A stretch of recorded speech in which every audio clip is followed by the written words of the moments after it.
नमस्कार, स्वागत है आपका बिहार समाचार में। बिहार की मुख्य खबरों की ओर बढ़ने से पहले एक नजर सुर्खियों पर।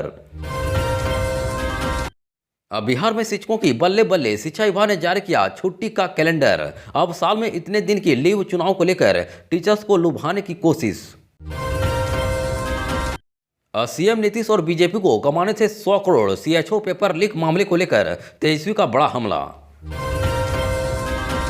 अब 22 दिसंबर से 15 जनवरी तक मुख्यमंत्री नीतीश कुमार की समाज सुधार यात्रा, तैयारी में जुटा जिला प्रशासन।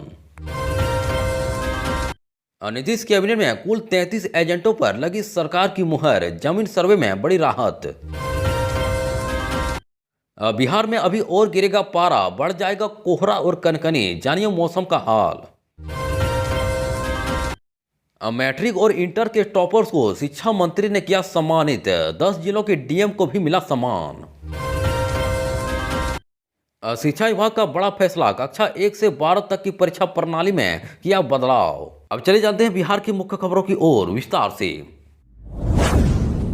बिहार में हो रहे जमीन सर्वे पर भारी फजीहत के बाद बिहार सरकार ने यह ऐलान किया था कि वह सर्वे की प्रक्रिया में संशोधन के लिए नया कानून बनाने जा रही है। वहीं मंगलवार को जब नीतीश कुमार की कैबिनेट बैठक हुई तो इसमें जमीन सर्वे के नए नियमावली को मंजूरी दे दी गई। वहीं जमीन सर्वे के नियमों में जो परिवर्तन किया गया उसमें साफ दिख रहा था कि अगले 2 सालों तक बिहार में सर्वे पूरा होने वाला नहीं है। बिहार के कैबिनेट में आज जमीन सर्वे को लेकर नियमों में बदलाव किया गया। वहीं अगर सरकार इस पर कायम रही तो भी जमीन सर्वे में कम से कम 2 साल लगेंगे।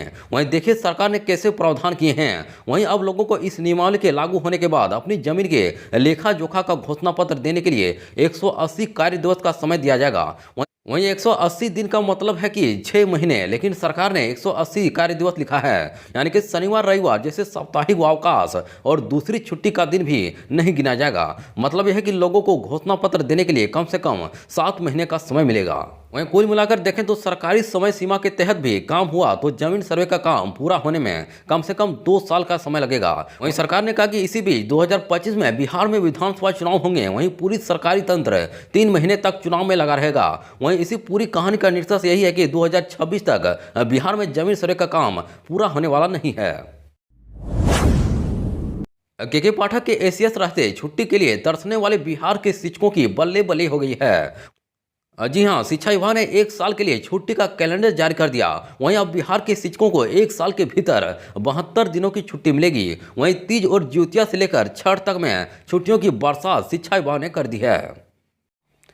दरअसल बिहार में शिक्षकों की छुट्टी को लेकर लंबे समय से विवाद चल रहा था। वहीं के पाठक के शिक्षा विभाग का अपर मुख्य सचिव बनने के बाद बिहार के शिक्षकों के बीच त्राहिमाम की स्थिति हो गई थी। वहीं के पाठक के फैसलों के कारण सरकार को भारी फजीहत झेलना पड़ा था। वहीं बाद में नीतीश सरकार ने के पाठक की जगह एस सिद्धार्थ को शिक्षा विभाग का एसीएस बनाया। वहीं शिक्षा विभाग का एसीएस बनने के बाद से ही एस सिद्धार्थ लगातार के पाठक के फैसले को पलटते जा रहे हैं। वहीं अब जब बिहार विधानसभा का चुनाव सिर पर है तो राज्य की डबल इंजन सरकार किसी भी हाल में शिक्षकों को नाराज नहीं करना चाहती है। वहीं चुनाव से पहले मुख्यमंत्री नीतीश कुमार राज्य के करीब 6 लाख से अधिक शिक्षकों के सभी गीले शिकवे दूर करना चाहते हैं ताकि विधानसभा चुनाव में पार्टी और गठबंधन को इसका खामियाजा न उठाना पड़े। यही वजह कि सरकार ने अगले 1 साल तक शिक्षकों के लिए छुट्टी की बरसात कर दी है। बिहार में सीएचओ पेपर लीक मामले को लेकर सियासत शुरू हो गई है। वहीं विपक्षी दल इस मामले को मुद्दा बनाकर सरकार को घेरने की कोशिश कर रहे हैं। वहीं नेता प्रतिपक्ष तेजस्वी यादव ने इसको लेकर सरकार पर हमला बोला। उन्होंने मुख्यमंत्री नीतीश कुमार और बीजेपी पर गंभीर आरोप लगाए हैं। दरअसल बिहार में राज्य स्वास्थ्य समिति द्वारा आयोजित कम्युनिटी हेल्थ ऑफिसर यानी कि सीएचओ की परीक्षा प्रश्न पत्र लीक होने के कारण रद्द कर दी गई है। वहीं इस परीक्षा में लगभग 4500 पदों पर भर्ती होनी थी। वहीं पेपर लीक की जांच कर रही आर्थिक अपराध इकाई यानी कि ईओयू जांच में बड़ा खुलासा हुआ है। कहा जा रहा है कि पेपर लीक में जुड़े माफिया ने 100 करोड़ रुपये कमाने का टारगेट फिक्स कर दिया था। वहीं पुलिस की जाँच में यह भी बात सामने आई है कि इस परीक्षा में बड़े पैमाने पर धांधली हुई है। अब इस मामले को लेकर तेजस्वी ने डबल इंजन सरकार पर हमला बोला। वहीं तेजस्वी ने एक्स पर लिखा कि 2000 पदों की बहाली परीक्षा में पेपर लीक कराकर मुख्यमंत्री श्री नीतीश कुमार और बीजेपी को 100 करोड़ रुपए कमाने थे। लेकिन एक ऑडियो वायरल हुआ और खबर छपी तो मजबूरन पेपर रद्द करना पड़ा। उन्होंने आगे लिखा कि अब बीजेपी और जदयू सरकार कह रही है कि हमारे पेट पर लात मार दी। वहीं परीक्षा माफिया से लिए 100 करोड़ रुपया अब आगे की परीक्षाओं में पेपर लीक कराकर एडजस्ट करेंगे। वहीं एनडीए सरकार बिहार के युवाओं के वर्तमान और भविष्य के साथ खेल रही है। बिहार मुख्यमंत्री नीतीश कुमार एक बार फिर चंपारण के मोतिहारी से यात्रा शुरू करने जा रहे हैं। वहीं 22 दिसंबर से 15 जनवरी तक चलने वाली इस यात्रा में सीएम नीतीश कुमार आम जनता के हित में चलाई जा रही विभिन्न विकास योजनाओं, मुख्यमंत्री 7 निश्चय योजना फेज 1 और 2 की समीक्षा करेंगे। वहीं 24 दिसंबर को सीवान, सारण और गोपालगंज और 27 दिसंबर को भोजपुर, रोहतास, बक्सर और कैमूर में यात्रा करेंगे। दरअसल इस यात्रा का नाम समाज सुधार यात्रा रखा गया है। वहीं इस दौरान शराबबंदी, दहेज प्रथा उन्मूलन और बाल विवाह मुक्ति को लेकर जागरूकता अभियान चलाया जाएगा। वहीं मुख्यमंत्री नीतीश कुमार 29 दिसंबर को मुजफ्फरपुर, सीतामढ़ी, वैशाली और शिवहर की यात्रा करेंगे। वहीं 30 दिसंबर को दरभंगा, मधुबनी, समस्तीपुर और 4 जनवरी को गया, जहानाबाद, अरवल, नालंदा, औरंगाबाद में रहेंगे। वहीं 6 जनवरी को मुंगेर, बेगूसराय और शेखपुरा, वहीं 8 जनवरी को जमुई, खगड़िया और लखीसराय, जबकि 11 जनवरी को पूर्णिया, कटिहार, अररिया और किशनगंज में रहेंगे। वहीं 12 जनवरी को सहरसा, मधेपुरा, सुपौल, 13 जनवरी को भागलपुर और बांका में उनकी यात्रा पहुंचेगी, जबकि 15 जनवरी को पटना और नालंदा में सीएम नीतीश की समाज सुधार यात्रा पहुंचेगी। वहीं 29 दिसंबर को मुख्यमंत्री शिवहर, मुजफ्फरपुर, सीतामढ़ी और वैशाली आएंगे। वहीं इसे लेकर जिला प्रशासन ने तैयारियां शुरू कर दी है। अब बिहार में ठंड का प्रकोप लगातार बढ़ रहा है। वहीं मौसम विभाग के अनुसार पर्वतीय क्षेत्रों में बर्फबारी और मैदानी इलाकों में पछुआ हवाओं के कारण तापमान में लगातार गिरावट दर्ज की जा रही है। वहीं राजधानी पटना सहित पूरे राज्य में ठंड ने लोगों की मुश्किलें बढ़ा दी है। वहीं सुबह के समय आंशिक से मध्यम कोहरे के साथ कनकनी का एहसास हो रहा है, जबकि सोमवार को राज्य के कई हिस्सों में कोहरा छाया और न्यूनतम तापमान में गिरावट देखी गई। विशेष रूप से रोहतास के डेहरी में न्यूनतम तापमान 9 डिग्री सेल्सियस तक गिरा। वहीं पटना का न्यूनतम तापमान भी 0.8 डिग्री सेल्सियस कम होकर 14.6 डिग्री सेल्सियस पर पहुंच गया है।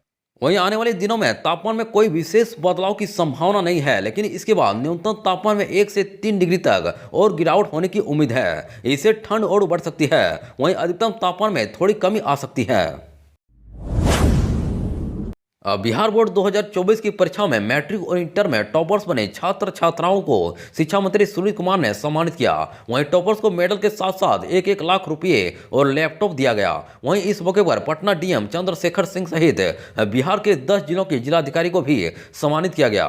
वहीं राजधानी पटना के गांधी मैदान इलाके में स्थित ज्ञान भवन में आयोजित कार्यक्रम में शिक्षा मंत्री सुनील कुमार ने छात्र छात्राओं और 10 जिलों के डीएम को सम्मानित किया। देश के पहले राष्ट्रपति देश रत्न डॉक्टर राजेंद्र प्रसाद के जन्म दिवस के मौके पर आयोजित मेधा दिवस समारोह 2024 का आयोजन ज्ञान भवन में किया गया, जिसमें बिहार में टॉप 10 में आने वाली मैट्रिक के 51 और इंटर साइंस, आर्ट्स और कॉमर्स के टॉप 5 में आने वाले 24 स्टूडेंट को शिक्षा मंत्री ने सम्मानित किया और छात्र छात्राओं के उज्जवल भविष्य की कामना की।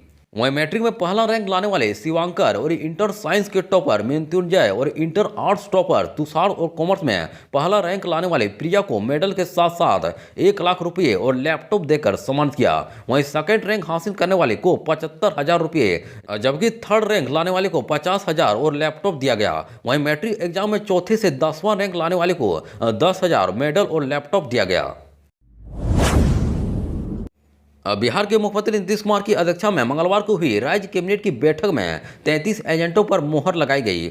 राज्य सरकार ने भूमि सर्वे के संशोधित नियमावली को मंजूरी दे दी। साथ ही विभिन्न यूनिवर्सिटी एवं कॉलेजों में शिक्षकों के नए पदों के सृजन को मंजूरी दे दी। इसके अलावा सहरसा में मत्स्यगंधा झील और कैमूर के करमचट बांध को पर्यटन स्थल के रूप में विकसित किया जाएगा।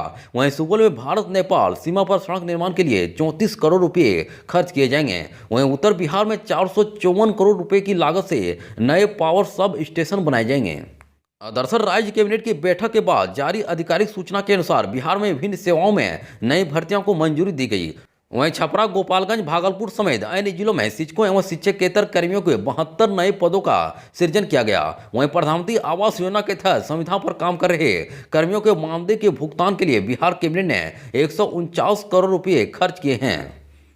इसके अलावा कैमूर के करमचट इको टूरिज्म एवं एडवेंचर हब के रूप में विकसित किया जाएगा। इसके लिए 49.73 करोड़ रुपए की स्वीकृति दी गई। वहीं सहरसा में 98.65 करोड़ रुपए की लागत से पर्यटन स्थल मत्स्यगंधा झील को विकसित किया जाएगा। नालंदा जिले में हिलसा नूरसराय रोड को चौड़ा करने के लिए लगभग 140 करोड़ रुपए की मंजूरी कैबिनेट ने दी है। वहीं अरवल में मंडल कारा जेल निर्माण के लिए 38 करोड़ रुपए मंजूर किए हैं। शिक्षा विभाग ने बड़ा फैसला लिया है। वहीं राज्य की सरकारी एवं सरकारी सहायता प्राप्त विद्यालयों में परीक्षा आयोजन को लेकर बड़ा बदलाव किया गया। वहीं वर्ग 1 से लेकर 12वीं तक के विद्यार्थियों के लिए परीक्षा प्रणाली में बदलाव की घोषणा की गई। वहीं शिक्षा विभाग की तरफ से बताया गया कि यह बदलाव अगले साल यानी कि 2025 से लागू होगा। वहीं शिक्षा विभाग ने मासिक परीक्षा स्थगित करने का निर्णय लिया। वहीं अगले कैलेंडर वर्ष 2025 से मासिक परीक्षा का आयोजन नहीं किया जाएगा। वहीं कक्षा 1 से 8 तक की परीक्षाओं का आयोजन राज्य शिक्षा शोध एवं प्रशिक्षण परिषद द्वारा किया जाएगा। इसके अतिरिक्त बिहार विद्यालय परीक्षा समिति द्वारा वर्ग 9 से 12वीं तक के लिए ली जाने वाली परीक्षाएं जैसे प्रायोगिक, सेंटअप एवं 10वीं एवं 12वीं की बोर्ड परीक्षा पूर्व की भांति ली जाएगी। वहीं शिक्षा विभाग की तरफ से कहा गया कि यह निर्णय गुणवत्तापूर्ण शिक्षा और मूल्यांकन प्रक्रिया को और बेहतर करने को लेकर किया गया है।